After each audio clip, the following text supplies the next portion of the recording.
do Evangelho segundo São Marcos.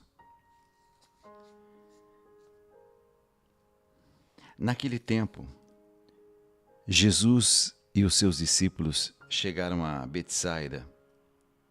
Algumas pessoas trouxeram-lhe um cego e pediram a Jesus que tocasse nele. Jesus pegou o cego pela mão, levou-o para fora do povoado, cuspiu nos olhos dele, pôs a mão sobre ele e perguntou: "Estás vendo alguma coisa?" O homem levantou os olhos e disse: "Estou vendo os homens. Eles parecem árvores que andam." Então Jesus voltou a pôr a mão sobre os olhos dele e ele passou a enxergar claramente. Ficou curado e enxergava todas as coisas com nitidez. Jesus mandou o homem ir para casa. Ele disse: "Não entres no povoado." Palavra da salvação. Glória a vós, Senhor. Essa palavra, ela mexeu comigo hoje. Eu comecei a tentar entender por que é que na minha Bíblia eu abri essa palavra e por que essa palavra estava mexendo comigo.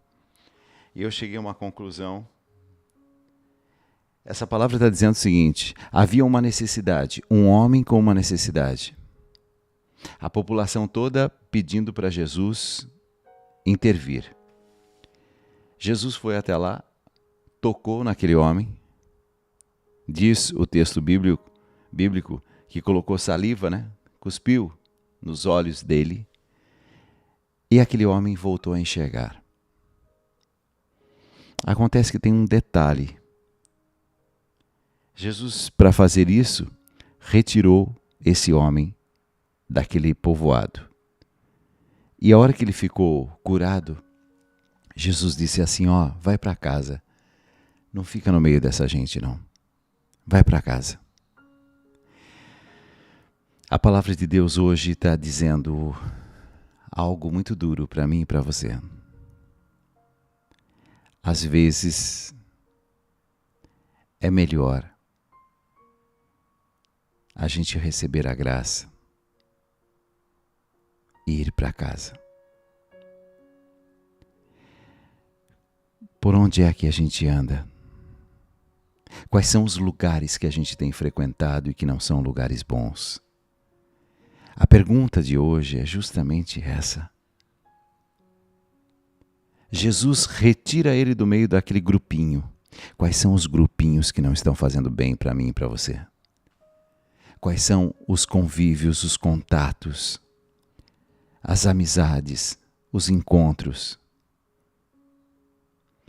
Algumas situações são situações que não nos fazem bem, porque nos afastam de Deus. E você sabe, assim como eu, onde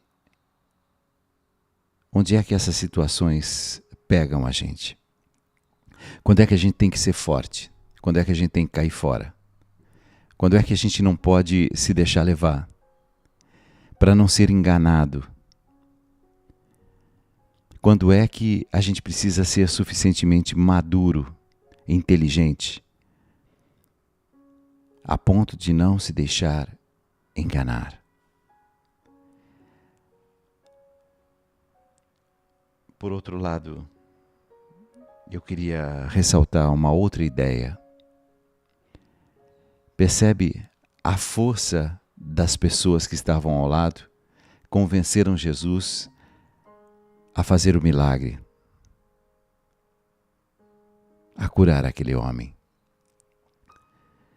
Talvez você esteja exatamente assim, fazendo parte de um grupo que intercede por alguém. E Jesus veio e fez a obra dele acontecer naquela vida, na vida daquele homem. E tudo foi transformado, foi mudado. Jesus pode, de um segundo para o outro, mudar uma vida, mudar uma história. Quem são as pessoas que estão ao seu lado e que estão clamando a Deus por você?